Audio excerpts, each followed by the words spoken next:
Now, the British Parliament is preparing to vote on whether to hold a referendum on its continued membership of the European Union. The debate was forced after more than 100,000 people signed a petition demanding a say. Now, the vote won't be binding, but Prime Minister David Cameron is a staunch supporter of the EU and faces a rebellion in his own party. Some 60 Conservative MPs are defying government orders and will support the idea of a nationwide referendum. Cameron has urged the dissenting Tories to reconsider, saying this is a delicate time for the EU. All right, for more perspective on the vote and its outcome, now we're joined live by Nigel Farage, MEP from the UK Independence Party. Let's cross to him live right now. Mr. Farage, thank you for coming on the programme today. At the end of the day, only 70 out of 650 MPs are likely to support the idea of a referendum to leave the EU. Do you get the feeling that no one is buying your argument, perhaps? Oh, amongst the political classes, no one's buying the argument. No, absolutely. I mean, there is total agreement amongst the Conservatives, Labour and the Lib Dems that we must be, firstly, in the EU. Secondly, we must try never to discuss it at all. You know, don't frighten the children. And thirdly, the big deal is, let's make sure the British people don't get a referendum. So there is total agreement amongst them.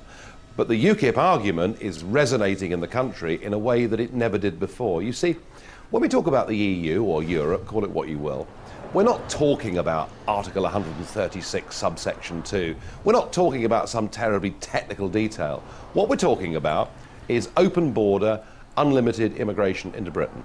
What we're talking about is the European Convention on Human Rights, turning our legal system literally upside down. What we're talking about are regulations that are damaging British businesses. What we're talking about are British jobs being lost, increasingly to foreign workers. What we're talking about is a bill of £45 million a day for this club, when here we are mired in recession. So the British people are realising when we talk about the EU, it affects them. And Cameron, Miliband and Clegg are absolutely terrible. Mr. Farage, if I just may jump in for a moment here, surely there have been some benefits, though, to being a part of the European Union. It can't all be doom and gloom. Well, I take the same view that Norman Lamont takes, the former Chancellor of the Exchequer, now in the House of Lords. And Lamont said recently he couldn't see a single benefit we derived from EU membership that we couldn't have got as a nation-state agreeing bilateral free trade deals. And I agree with him completely. Look, my mum and dad, my parents' generation, voted in a referendum back in 1975 to be part of a common market, to have a free trade deal. What they weren't told is we were joining a political union. And what UKIP are saying, loudly and clearly, is we should not be part of that political union. Let's have a trade deal, let's be neighbours, let's be friends, let's cooperate. Let's have deals on reciprocal workers, on exchange students. Let's do all of those things. But for goodness sake, let's not have 75% of our laws now made with the institutions of the European Union, with people like Herman Van Rompuy in charge. That now, to over two-thirds of the British public, is simply not acceptable. But there are some that do say that doesn't the price of leaving far outweigh the costs of staying? After all, the benefits of staying in the EU for trade alone were rather large. What does Britain get from leaving all that behind? I mean, look, we talk about trade. Norway and Switzerland trade with the EU without being members of it. The EU has or is currently negotiating 98 trade agreements all over the world. Goodness me, we're their biggest marketplace. Of course we can have a simple free trade agreement with them. That is no problem at all. They need us, frankly, in trading terms, far more than we need them. So far from leaving the EU costing us money, it'll save us a lot of money. Some estimates say that freed of the European Union, able to get rid of some of the most appalling regulations that firms have to suffer on health and safety, on the environment, on employment legislation, we could add as much as 5% to Britain's gross domestic product. So the question now, in a deep recession and with unemployment at a 17-year high, is not can we afford to leave the EU, it's can we afford to stay. Oh, if I may just jump in for a moment, the end of the war between European nations, democracy is flourishing in 27 countries, shopping without frontiers has given consumers more power, crime busting through cooperation through Europol. I mean, Europe is helping to save the planet with regulatory cuts in CO2, booming international voice. What's your thoughts on that?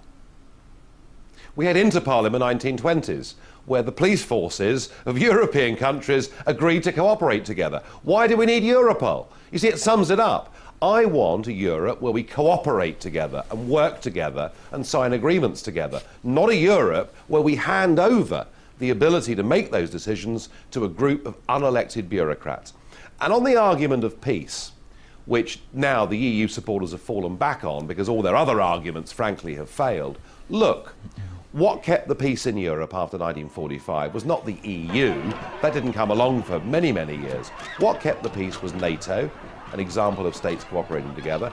And I would also argue the fact that we had the nuclear deterrent. And history shows you that if you take away from people their democracy, their ability to govern themselves, if you corral them together into new states without their consent, far from it leading to peace, goodness me, look at Yugoslavia. Well, they tried exactly the same thing, and it led to war. Let's just for a moment, let's look at what's happened over this past weekend. I do apologise for interrupting. 27 EU leaders are gathering in Brussels to once again address the ongoing crisis of the Eurozone, so on and so forth. What do you make of yesterday's spat between Cameron and Sarkozy? Britain saying that it wants more say in Eurozone matters, but it's not even in it. Who's right here?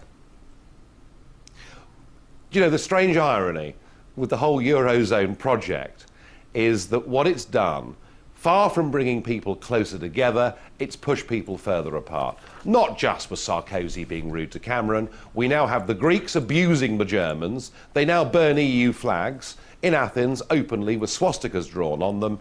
And we have the Germans slagging off the Greeks as being lazy and useless. And the irony of this project is far from us all becoming friends together in this new European house. Actually, we're beginning to argue and bicker in the most extraordinary way. You cannot take 27 different countries with 21 different languages, all with their own different histories and different forms of government. You cannot take them and force them into one unitary form of government without first getting their approval.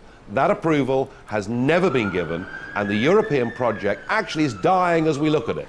Oh, it may take many years, just as the Soviet Union did, but it's dying as we look at it, because right across Europe, the voters are saying, we don't want this model, we reject it. If I may, so the vote on a possible referendum for the UK withdrawing from the EU, we spoke to people yesterday from the People's Pledge Council who were saying, well, even if the referendum did by some vague, distant chance get approved to happen, it would take years to happen. So what is the whole point of having this vote on a referendum? Many of our analysts saying it's simply a matter of democratic principle, people being given more of a voice. Your thoughts on that? I mean, look, here we have the most important constitutional question that we're ever going to face in my lifetime, namely, do we govern our own country or not? The fact that it's actually being debated on the floor of the House of Commons today must be a good thing. What is a bad thing is that the cynicism of the three-party leaders has meant they've all put three-line whips on it. They're encouraging people not to speak out in favour of a referendum. And what it will lead to tomorrow, I think, in Britain, are millions of people feeling very, very disappointed that their politicians don't trust them to have a say. And I suspect, in the middle of all of this, the only beneficiary will actually be my party, UKIP, because increasingly people will say, why on earth should we go on voting Conservative if they won't give us what we want? All right, Nigel Farage, a member of the UK Independence Party and MEP. Many thanks indeed.